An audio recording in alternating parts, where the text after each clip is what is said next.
नमस्कार दोस्तों, अगर आप लोगों का भी 18 फरवरी के दिन मैथ का पेपर होने वाला है और आप लोगों को बहुत प्रॉब्लम हो रही है मैथ में, मैथ अच्छे से नहीं समझ में आ रहा है कि कौन ऑब्जेक्टिव आएगा कौन नहीं आएगा, तो बिल्कुल चिंता मत करिए। अभी हम इस वीडियो में जो जो आपको मैथ का ऑब्जेक्टिव क्वेश्चन बता रहे हैं ना, उसको अच्छे से याद कर लीजिए, अच्छे से समझ कर मैं पूरा आपको समझाऊंगा अच्छे तरीके से, क्योंकि यही सब क्वेश्चन आपके 18 फरवरी के दिन एग्जाम में आएगा। अच्छे से आप लोग याद कर लीजिए, ठीक है। चलिए हम आपको बहुत ही बेहतरीन ढंग से सभी क्वेश्चन को बताते हैं। देखिए पहला नंबर क्वेश्चन है, दो अक्षों के प्रतिच्छेदी बिंदु को कहते हैं। तो दो अक्षों के प्रतिच्छेदी बिंदु को हम लोग मूल बिंदु कहते हैं। पहला नंबर क्वेश्चन का ऑप्शन नंबर बी हो जाएगा। दूसरा नंबर दोस्तों क्वेश्चन है, मूल बिंदु के निर्देशांक क्या होते हैं। दोस्तों मूल बिंदु के निर्देशांक 0,0 होते हैं। देखिएगा जहाँ ना भी ऑप्शन में दिया गया होगा 0,0, उसी ऑप्शन को टिक लगाइएगा, क्योंकि मूल बिंदु का निर्देशांक क्या होता है, तो 0,0 होता है। दोस्तों ऐसा क्वेश्चन आपसे अवश्य पूछेगा, मैं आपको समझा देता हूँ। जैसे कि तीसरा नंबर क्वेश्चन है कि -8,6 किस पाद में स्थित है। -8,6 किस पाद में स्थित है। दोस्तों हमेशा याद रखना है, हमारे पास दो अक्ष होता है, ये एक्स अक्ष होता है, ये वाई अक्ष होता है। इसको प्रथम पाद बोलते हैं, इसको द्वितीय पाद, इसको हम लोग तृतीय पाद बोलते हैं, और इसको क्या बोलते हैं, चतुर्थ पाद। और पहला पाद में प्लस और प्लस, दूसरा पाद में माइनस और प्लस, तीसरा में माइनस कमा माइनस, और चौथा में प्लस कमा माइनस होता है। तो आप बताइए तीसरा नंबर क्वेश्चन में 8 में क्या है, माइनस है, कमा 6 में क्या है, तो प्लस है। अब माइनस और प्लस कौन से घर में है, देखिए तो माइनस प्लस देखिएगा दूसरे घर में है, तो आंसर आपका हो जाएगा क्या, दूसरा घर हो जाएगा। बोलिए होगा कि नहीं होगा। अब आप बताइए चौथा नंबर क्वेश्चन, 4,-3, तो 4 में प्लस है, कमा 3 में माइनस है। तो बताइए प्लस और माइनस चौथा घर में है, यहाँ पर देखिएगा तो आपको चौथा घर में मिलेगा। मतलब कि चतुर्थ जहाँ पर लिखा होगा उस पर टिक लगा दीजिएगा, चतुर्थ हो जाएगा, तो डी नंबर, ठीक है। अब देखिए अगला क्वेश्चन, ये क्वेश्चन आपसे पूछा गया 4,3 किस पाद में स्थित है। तो 4 में भी प्लस छुपा हुआ है, 3 में भी प्लस छुपा हुआ है। दोस्तों प्लस कभी दिखता नहीं है बल्कि छिपा रहता है और माइनस दिखता है लेकिन प्लस नहीं दिखता है। तो देखिए 3 और 4 दोनों में प्लस प्लस है, तो प्लस प्लस पहला पाद में होता है, यानी कि प्रथम पाद हो जाएगा, ऑप्शन नंबर ए। एक बात हमेशा याद रखिएगा, आपको यहाँ पर अंक कुछ भी दिया रहे, रूट में, दशमलव में, बाटा में, हमको उससे कोई लेना देना नहीं है, बस हमको चिन्ह देखना है। अब आपके अनुसार मैं आपको बता दूं, जैसे कि यहाँ पर 2√2 है, तो क्या अंक दिया है उसको हमको नहीं लेना है, हमको ये देखना है कि उस अंक के आगे पीछे क्या है। तो 2√2 के पीछे प्लस छुपा हुआ है, कमा, फिर √2 के पीछे क्या है, यहाँ पर माइनस दिख रहा है तो माइनस, और प्लस और माइनस कौन से घर में होता है, चतुर्थ पाद में, यानी कि चौथा में होता है, तो डी नंबर करेक्ट जवाब मिल जाएगा। अब दोस्तों अगला क्वेश्चन ध्यान से देखिएगा कि किसी बिंदु x अक्ष से दूरी क्या कहलाती है। तो किसी भी बिंदु x अक्ष से दूरी क्या कहलाती है, कोटि कहलाती है। ऑप्शन नंबर बी आपका बिल्कुल सही जवाब हो जाएगा, ठीक है। अगला क्वेश्चन 8 नंबर दोस्तों देखिएगा, -4,10 के भुज का मान क्या होगा। देखिए भुज और कोटि कैसे निकाला जाता है, जैसे कि ये क्वेश्चन है, तो जो इसमें देखो दो चीज़ होता है, एक भुज होता है, एक कोटि होता है। अगर दोस्तों आपसे भुज पूछा जाएगा तो उस हर बिंदु का पहला बताइएगा, तो इसमें पहला का है -4, तो भुज -4 हो जाएगा। अगर कोटि पूछता, कोटि, तो इसका दूसरा क्या है, तो दूसरा आपका 10 है, तो 10 हो जाता, कोटि 10 हो जाता है। तो आप बताइए भुज पूछा है तो क्या होगा, -4, ऑप्शन नंबर बी होगा कि नहीं होगा। अब दूसरा नंबर क्वेश्चन में देखिए पूछा है कोटि, तो कोटि क्या कहते हैं, कोटि हम लोग दूसरा को कहते हैं। तो इसमें दूसरा क्या है, इसमें भी दूसरा 10 है, तो दूसरा ही आपका कोटि मान हो जाएगा, मतलब कि 9 का आंसर आपका बी नंबर मिल जाएगा। पहला को कोटि बोलेंगे, दूसरा को हम भुज बोलेंगे। अगर मैं आपसे पूछूं कि 2,4 मेरे पास है, इसमें से भुज बताओ, भुज क्या होगा, तो भुज आप नहीं बता देंगे कि सर भुज बराबर ये पहला होता है 2, और कोटि अगर मैं पूछूंगा तो कोटि आप बता दीजिएगा सर ये दूसरा हो जाएगा 4। तो आपका यही तो होता है, ऐसा ही आपको निकालना है। अब देखिएगा अगला क्वेश्चन पूछा है, मूल बिंदु से P 3,-4 की दूरी। तो दोस्तों एक फार्मूला मैं बताता हूँ, अगर मूल बिंदु से कोई भी बिंदु की दूरी पूछेगा तो रूट में ये लगाइएगा, x² प्लस में y²। ये दोस्तों आपका फार्मूला होता है मूल बिंदु से दूरी निकालने का, ठीक है। तो x का मान ये हो जाएगा पहला और y का मान हो जाएगा दूसरा। तो x का मान 3 है, 3 का स्क्वायर हम कर देंगे, प्लस में y का मान -4 है तो -4 के स्क्वायर कर देंगे रूट में, ठीक है। अब बताइए ये 3 का स्क्वायर 9 प्लस में -4 का स्क्वायर 16 हो जाएगा रूट में। अब जोड़िएगा 16 9 25 और 25 का वर्गमूल 5 निकल जाएगा। तो बोलिए 5 आंसर होगा कि नहीं होगा? ऑप्शन नंबर बी होगा ना 5 आंसर, बिल्कुल होगा। अब बताइए एकदम वैसे ही ये भी क्वेश्चन है, वैसे ही ये भी क्वेश्चन है। 2 और 3 की दूरी मूल बिंदु से निकाले तो फार्मूला क्या होता है? फार्मूला होता है एक्स स्क्वायर प्लस में वाई स्क्वायर। एक्स का मान कितना है? 2 है तो 2 का स्क्वायर करेंगे, प्लस वाई का मान कितना है? 3 है तो 3 का स्क्वायर करेंगे। अब बताइए 2 का स्क्वायर 4 होगा, 3 का स्क्वायर 9 होगा। अब 9 को 4 को जोड़ेंगे तो रूट में 13 मिलेगा। अब चूंकि 13 रूट में 13 का कोई वर्गमूल नहीं निकलेगा तो रूट में 13 ही आपका आंसर हो जाएगा। नहीं हो जाएगा? बिल्कुल हो जाएगा। चलिए एक और क्वेश्चन हम आपसे पूछ देते हैं इसी पर दोस्तों। ये इंपॉर्टेंट क्वेश्चन आप अच्छे से समझो, अगर नहीं समझ में आएगा तो बोलिए। हमको लगता है कि आपको 100% समझ में आ रहा होगा। ठीक है, तो 12 नंबर क्वेश्चन क्या है कि बिंदु P -6, 8 की दूरी मूल बिंदु से। तो वही फार्मूला रखो, फार्मूला होता है x square plus y square. Okay, तो x का मान -6 है तो -6 का स्क्वायर प्लस y का मान 8 है तो 8 का स्क्वायर, ये हमारा हो जाएगा। ठीक है, तो -6 का स्क्वायर 36 प्लस 8 का स्क्वायर कितना हो जाएगा? 64 हो जाएगा। अब जोड़िएगा तो कितना मिलेगा? हमको लगता है कि 100 हो जाएगा, और 100 यानी कि 100 का वर्गमूल 10 मिल जाएगा। तो इसका आंसर तो डी नंबर हो ही जाएगा, 10 हो जाएगा ना डी नंबर। इसका आंसर डी नंबर बिल्कुल सही जवाब हो जाएगा 10। अब देखिएगा अगला क्वेश्चन। अगला क्वेश्चन एक और पूछा गया है इसी पर दोस्तों, मूल बिंदु निकालने के लिए कि बिंदु बिंदु बिंदु 15, की दूरी मूल बिंदु से क्या होगी। ये क्वेश्चन नंबर 13। आपको मैं 3 क्वेश्चन एक ही बताया, तो मैं सोच रहा हूँ कि इसका आंसर आप लोग कमेंट करके बताइए। तो जो 13 नंबर क्वेश्चन है ना, 13 नंबर क्वेश्चन डालकर इसका आंसर आप कमेंट बॉक्स में हमें बता दीजिए। देखते हैं कि आप सही में बता पाते हैं कि नहीं बता पाते हैं, ज़रूर आप कमेंट करके बता दीजिए। अब दोस्तों ये देखिए 14 नंबर क्वेश्चन। ये 14 नंबर क्वेश्चन आप लोगों से पूछा गया है कि बिंदु x1, y1 और x2, y2 के बीच की दूरी क्या होगा। अच्छा ये बताइए, दूरी सूत्र का फॉर्मूला याद है ना? तो इसमें से आपको बताना है कि कौन दूरी सूत्र का फॉर्मूला होता है। बस दूरी सूत्र का आपको फार्मूला बताना है, ठीक है ना। x1 माइनस x2 का whole square, y1 minus y2 का होल स्क्वायर। ऑप्शन में दोस्तों बी हो जाएगा। बहुत लोग कहेंगे ना कि सर आपका क्वेश्चन गलत है या ऑप्शन गलत है। बबुआ x1 माइनस x2 का दी होल स्क्वायर प्लस में y1 माइनस y2 का दी होल स्क्वायर भी होता है हमारा फार्मूला, और y1 x2 माइनस x1 का the whole square plus y2 minus y1 का दी होल स्क्वायर, वो भी फार्मूला होता है, दोनों होता है। तो ऑप्शन नंबर बी आपका बिल्कुल करेक्ट जवाब मिल जाएगा। अब ये देखिए क्वेश्चन, ये क्वेश्चन आपके बोर्ड एग्जाम में ऑब्जेक्टिव में भी और सब्जेक्टिव में भी क्वेश्चन पूछा जाता है। दो बिंदु है, इसमें हम x1 मान लेंगे, इसको y1 मान लेंगे, इसको x2 मान लेंगे, इसको y2 मान लेंगे। इन दोनों के बीच की दूरी निकालना है। तो दूरी सूत्र का फार्मूला क्या होता है? दूरी सूत्र का फार्मूला होता है या तो x1 माइनस x2 रखो या फिर x2 माइनस x1 रखो, दोनों में से कोई रख सकते हो, ठीक है। तो ये हमारा दोस्तों दूरी सूत्र का फार्मूला होता है। और जब आप इसी फार्मूला पर इसको बनाइएगा तो आंसर कितना मिलेगा? कोई लड़का में है, बता सकते हैं कि आंसर कितना मिलेगा? ये बहुत ही आसान क्वेश्चन है। देखिए इसका आंसर मिलेगा, इसमें से ये घटाइएगा और इसमें से आप ये घटाइएगा, तो इधर भी ए स्क्वायर और कॉस स्क्वायर मिलेगा थीटा, प्लस में इधर भी मिलेगा ए स्क्वायर साइन स्क्वायर थीटा मिलेगा, ठीक है ना। तो आप ए स्क्वायर कॉमन लीजिएगा तो ब्रैकेट में cos square plus sine square मिलेगा, और उसका मान क्या हो जाए 1 हो जाएगा, और 1 में ए स्क्वायर से गुना करिएगा ए स्क्वायर, वो भी रूट में, और रूट में ए स्क्वायर का मान केवल ए मिल जाएगा, यानी कि ऑप्शन नंबर ए मिलेगा। इसको कॉपी में एक बार बनाकर देख लीजिएगा, यहाँ पर जगह नहीं है बट फिर भी मैंने आपको बता दिया ना, ऑप्शन नंबर ए मिलेगा। अब देखिएगा ऐसा क्वेश्चन हर हालत में दोस्तों 100% आपसे पूछा जाता है।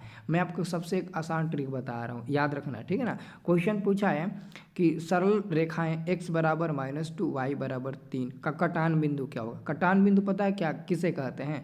पहले -2 को लिखो फिर आप 3 को लिखो, यानी कि x का मान पहले कभी भी रहता है और y का मान बाद में कभी भी रहता है। तो x का मान पहले रख दो, y का मान बाद में रख दो। अब देखो तो -2, 3 कहीं है, देखो ऑप्शन नंबर ए में है, तो ऑप्शन नंबर ए आपका सही जवाब हो जाएगा, बिल्कुल हो जाएगा ना, ऑप्शन नंबर ए आपका बिल्कुल सही जवाब हो जाएगा। अब दोस्तों देखिएगा अगला क्वेश्चन आपसे पूछा गया है ना कि रेखाखंड ए बी का मध्य बिंदु इतना है। मतलब कि दोस्तों एगो हमारा ए बी बिंदु है जिसका मध्य बिंदु ओ है मान लेते हैं, और उसका निर्देशांक 2,4 दिया है, ठीक है। और ए बिंदु का निर्देशांक 5,7 दिया है। तो कह रहा है कि बी के निर्देशांक निकालें, तो कह रहा है कि बी के निर्देशांक निकालें। तो दोस्तों मध्य बिंदु का नियम क्या होता है? एक्स बराबर क्या होता है, x बराबर दोस्तों x1 प्लस में x2 होता है, ठीक है। और बाटा में क्या होता है, बाटा में दोस्तों आपका 2 होता है। तो x का मान ये वाला 2 हो जाएगा, बराबर में x1 का मान 5 हो जाएगा, प्लस x2 का मान इधर नहीं है, मतलब कि निकालना है, x2 का मान हमें निकालना है। और बाटा में क्या हो जाएगा, 2 हो जाएगा, 2 दूने का 4, कितना हो जाएगा, 4 हो जाएगा, बराबर में 5 प्लस में x2 मिल जाएगा, ठीक है। अब देखिए 4 5 में से घटेगा तो -1 बराबर में x2, यानी कि अभी हमने एगो मान निकाला x2 का मान -1 निकाला। तो आप देखिएगा ना, option A B C D में से मात्र एक एक ही ऑप्शन है जो डी नंबर में दिया है कि पहला का मान -2 मिला है, यानी कि x2, जैसे कि ये हमारा x1 और y1 है, तो ये हमारा x2 और y2 तो पक्का होगा। तो x2 का मान हम तो -1 निकाल लिए हैं, अब बचा है y2, तो y2 का मान हम बिना निकाले भी इसका आंसर बता सकते हैं। क्यों, क्योंकि x2 का मान देखो -1 यहाँ पर हमको दिख रहा है ऑप्शन में। हमको सब्जेक्टिव में बनाकर थोड़ी दिखाना है, हमको ऑब्जेक्टिव में दिखाना है, तो ऑब्जेक्टिव हम लोग टिक लगा देते हैं, तो डी नंबर आंसर मिल जाएगा। अगला क्वेश्चन दोस्तों है, ये क्वेश्चन आप लोगों से पूछा गया कि बिंदुओं 22, 20 और 0, 16 को मिलाने वाली रेखाखंड का मध्य बिंदु। देखिए मध्य बिंदु का नियामक होता है, मध्य बिंदु का जो नियामक होता है ना, वो होता है x1 प्लस x2 और बाटा में 2, y1 प्लस y2 बाटा में 2। यानी इसका मतलब ये होता है ना कि पहला बिंदु का पहला और दूसरा बिंदु का पहला जोड़कर 2 से भाग दो, यानी कि 22 को और 0 को 2 से भाग दे देंगे जोड़ के, फिर इसका दूसरा यानी कि 20 को और 16 को जोड़ के 2 से भाग दे देंगे। अब बताइए कितना मिलेगा। हमको लगता है कि 11 का 18 मिलेगा, जो सी नंबर में दिया है, यही आंसर हो जाएगा, ठीक है। अगला दोस्तों हमारे पास क्वेश्चन आता है, यदि बिंदुएं x1 y1 x2 y2 और x3 y3 संरेखी है तो x1 y2 minus y3 plus में x2 y3 minus y1 plus x3 y1 minus y2 बराबर रहती है, तो 0 के बराबर है। जब संरेखी होता है तो त्रिभुज के क्षेत्रफल तो 0 ही होता है ना, ऑप्शन नंबर ए हो जाएगा। अगला क्वेश्चन दोस्तों, यदि 3 बिंदु एक रैखिक हो तो बने त्रिभुज के क्षेत्रफल क्या होगा, 0 होगा। जब 3 बिंदु एक रैखिक होता है ना, उसका तो क्षेत्रफल जो होता है ना वो भी 0 के समान होता है। चलिए अगला क्वेश्चन हमारे पास आता है कि यदि 3 बिंदुओं से बने त्रिभुज का क्षेत्रफल 0 हो तो वो बिंदुएं क्या होगी। तो बताइए, अगर त्रिभुज का क्षेत्रफल 0 होता है तो उसे हम लोग क्या कहते हैं, उसे हम लोग संरेखीय ना कहते हैं। अगर त्रिभुज के क्षेत्रफल 0 है तो पक्का वो बिंदु संरेखीय होगा। तो त्रिभुज के क्षेत्रफल 0 0 मतलब 0, तो पक्का ये संरेखीय होगा। अब आप ही बताइए, अगला क्वेश्चन पूछा गया है कि जिस त्रिभुज के तीनों नियामक इतना और इतना है तो उसका परिमिति क्या होगा। यानी कि दोस्तों देखिए, हमारे पास एक त्रिभुज है ए बी सी, तो कह रहा है कि ए का निर्देशांक 0,4 और बी के 0,0, सी के 3,0 दिया है। तो कह रहा है कि उसका परिमिति निकाला। परिमिति पता है क्या होता है, परिमिति होता है ए बी जोड़ बी सी जोड़ ए सी, मतलब कि तीनों भुजाओं को जोड़ दो तो परिमिति निकल जाएगा। तो पहले ए और बी के बीच की दूरी निकालिएगा ना तो 4 मिलेगा। आप निकाल कर देख लीजिए, सच बता रहा हूँ, निकाल कर देख लीजिए। और ए और सी के बीच की दूरी निकालिएगा तो आपका मिल जाएगा 5, यकीन नहीं है तो निकाल कर देख लीजिए। और ये दूरी निकालिएगा ना तो आपका मिलेगा 3, यानी कि बी सी मिलेगा आपका 3। तो बताइए 4 गो 3 गो 5 गो कितना होगा, तो 4 3 7 7 5 12, इसका आंसर क्या मिलेगा, 12 मिलेगा। बहुत आसान है, सब ट्रिक देखो ना।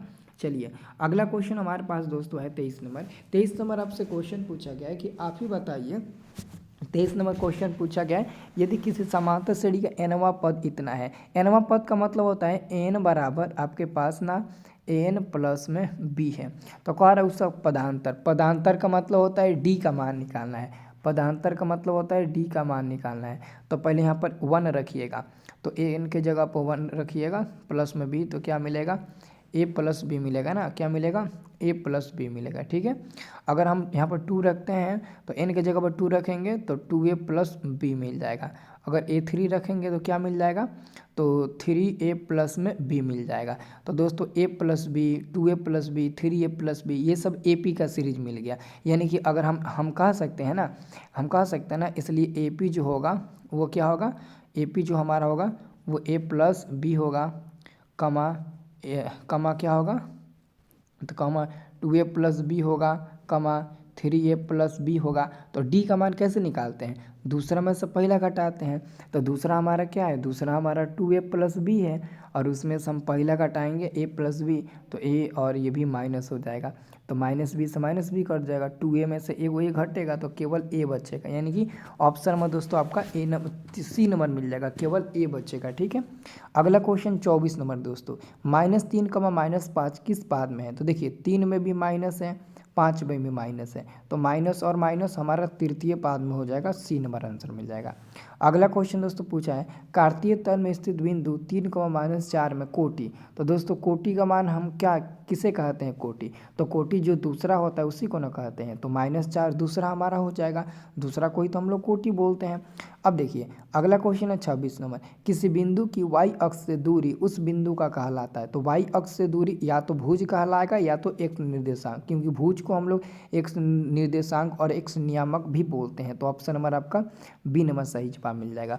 अगला हमारे पास दोस्तों क्वेश्चन आता है, ध्यान से देखिएगा, ये हमारा क्वेश्चन है कि यदि p+1 2p+1 4p-1 AP में है तो p का मान क्या होगा? दोस्तों जब भी 3 पद AP में होता है ना तो बीच वाला का दुगुना पहला तीसरा का योगफल होता है। तो बीच में कौन है? बीच में हमारा 2p+1 है, तो इसका दुगुना मतलब कि 2 से गुणा करेंगे। और पहला तीसरा कौन है? तो पहला आपका p+1 है, अब इसको जोड़ देंगे लास्ट वाक्य यानी कि 4p-1 से, तो -+1 -1 कट जाएगा। अभी देखिए 2 दूने के 4p हो जाएगा, प्लस में 2 एकम 2 हो जाएगा। अब एगो p 4 गो p 5p हो जाएगा। अब ये 2 बराबर में 5p, ये 4p इधर आके घट जाएगा, तो 2 बराबर सिर्फ आपका 5p में से 4p घटेगा, केवल p मिलेगा, यानी कि p का मान 2 मिला है, ऑप्शन नंबर बी। अगला क्वेश्चन दोस्तों देखिए, ये क्वेश्चन कह रहा है ना पदांतर निकाले, इतना का पदांतर निकाले। पदांतर का मतलब होता है डी, और डी का मान कैसे निकालते हैं? दूसरा में से पहला घटाते हैं, तो दूसरा 1/2 है, उसमें से हम पहला घटाएंगे, पहला क्या है 3/2, तो ये घटा देंगे तो कितना मिलेगा? एलसीएम 2 मिलेगा, 1 - 3 ऊपर मिलेगा, तो 1 में से 3 जाएगा -2, क्योंकि 1 में से 3 नहीं घटेगा, लेकिन ज़बरदस्ती घटाओगे तो माइनस में मिलेगा, तो बाटा में 2। अब 2 और 2 एक बार में कटेगा तो ऊपर -1 मिलेगा, और -1 ऑप्शन नंबर बी में है, तो बी नंबर करेक्ट जवाब मिल जाएगा। अगला क्वेश्चन देखिए 29 नंबर, AP 4, 10, 16, 22, 28 का सार्वंतर। सार्वंतर मतलब होता है डी, तो डी का मान कैसे निकालेंगे? दूसरा में से पहला घटा देंगे, दूसरा 10 है और पहला 4 है, तो 10 में से 4 घटेगा 6, ऑप्शन नंबर बी दोस्तों बिल्कुल सही जवाब हो जाएगा। समझ में आ रहा है ना आप लोगों को? जरूर कमेंट करिएगा, लाइक करिएगा, चैनल को सब्सक्राइब जरूर करिएगा। 30 नंबर क्वेश्चन है समांतर श्रेणी इतना इतना का सार्वंतर, इसमें भी डी का मान निकालना है, तो डी का मान निकालने के लिए दूसरा में से पहले घटाएंगे, तो दूसरा हमारा रूट में 50 है, अब रूट 50 में से रूट 18 घटाएंगे। देखो बहुत लोग है ना रूट 50 में रूट 18 घटाते हैं तो कहते हैं रूट 32 मिल जाएगा, नहीं बाबू ऐसे नहीं घटाते हैं। देखो पहले हम क्या करेंगे, पहले हम 50 का फैक्टर तोड़ेंगे 5 से, 5 दहा 50, फिर 5 से तोड़ेंगे 2 बार में, यानी कि 50 का फैक्टर तोड़ेंगे ना तो हमारा क्या मिलेगा? 50 का फैक्टर 5 × 5 × 2 मिलेगा।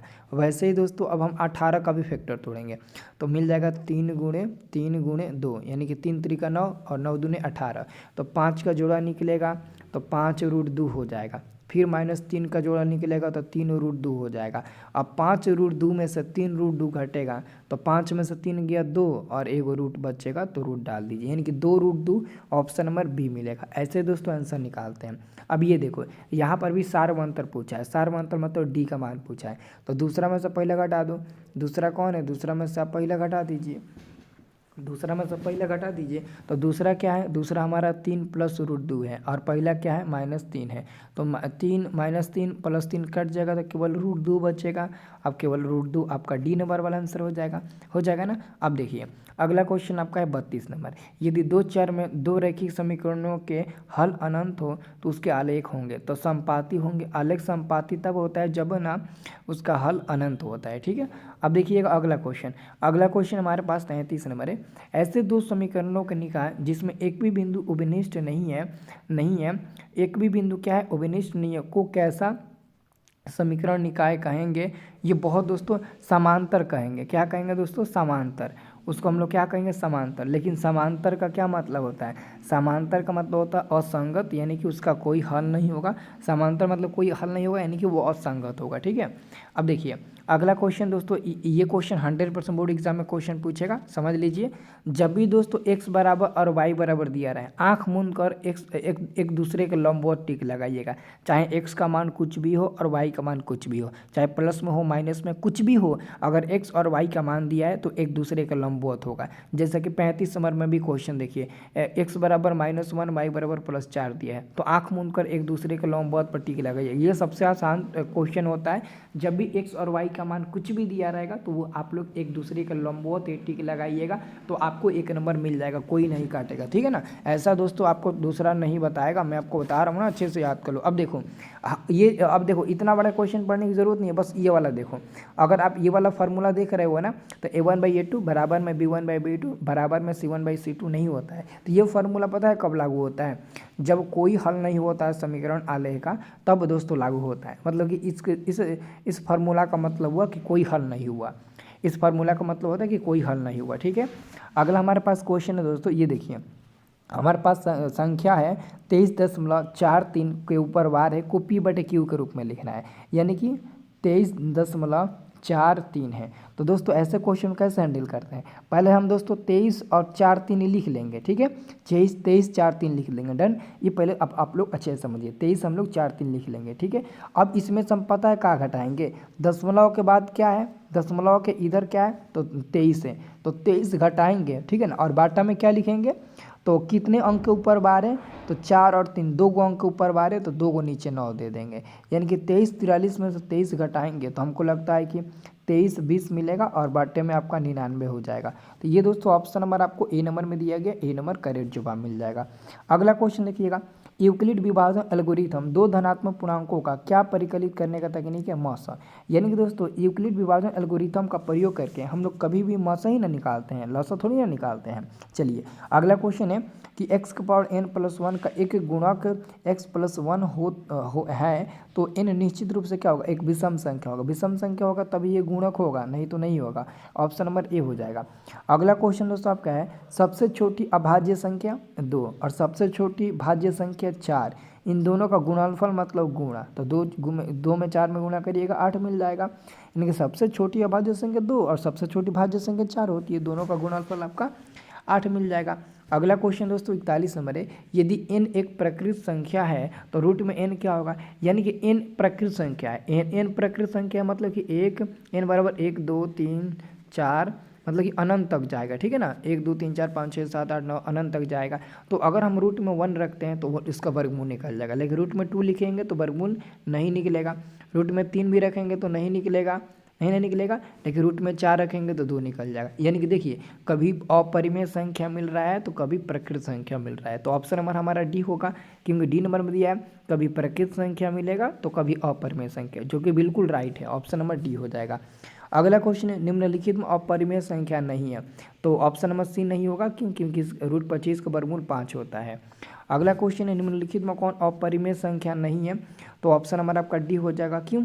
क्योंकि दोस्तों रूट में 75 और बाटे में रूट में 48, रूट में 75 3 से कट जाएगा रूट 25 बार में, और रूट में 48 3 से कट जाएगा रूट 16 बार में। अब दोस्तों ऊपर में बचेगा रूट 25 का वर्गमूल 5, नीचे बचेगा रूट 16 का वर्गमूल 4। अब 5/4 रूट से बाहर निकल गया तो ये परिमेय हो जाएगा। अगला क्वेश्चन है, पाई क्या है, तो पाई एक अपरिमेय संख्या होती है दोस्तों, ऑप्शन नंबर सी सही जवाब मिल जाएगा। अगला क्वेश्चन है, निम्नलिखित में से कौन अपरिमेय संख्या होती है, अपरिमेय संख्या। तो देखिए अपरिमेय संख्या ये रूट दो में गुणा होगा 2 हो जाएगा, ये 7 7 कट जाएगा, 1 बचेगा, रूट 1 का वर्गमूल 1 मिल जाएगा, ठीक है। ये कट जाएगा, 3 एकम 3 3 चौका 12, रूट 1 का वर्गमूल 1 4 का वर्गमूल 2 मिल जाएगा। यानी कि ये 2 एकम 2 2 5 10, यानी कि ये दोस्तों रूट 1 का वर्गमूल 1, लेकिन रूट 5 का वर्गमूल नहीं निकलेगा। यानी कि ऑप्शन नंबर बी वाला क्या है, हमारा अपरिमेय संख्या दोस्तों है, ठीक है ना, अच्छे तरीके से। तो आप लोगों को बताइए कि आज के 100% मैथ के क्लास में कितना परसेंट आपको समझ में आया, जरूर बताइएगा, कमेंट करके आप ज़रूर बताइएगा कितना परसेंट आज आपको समझ में आया, ठीक है।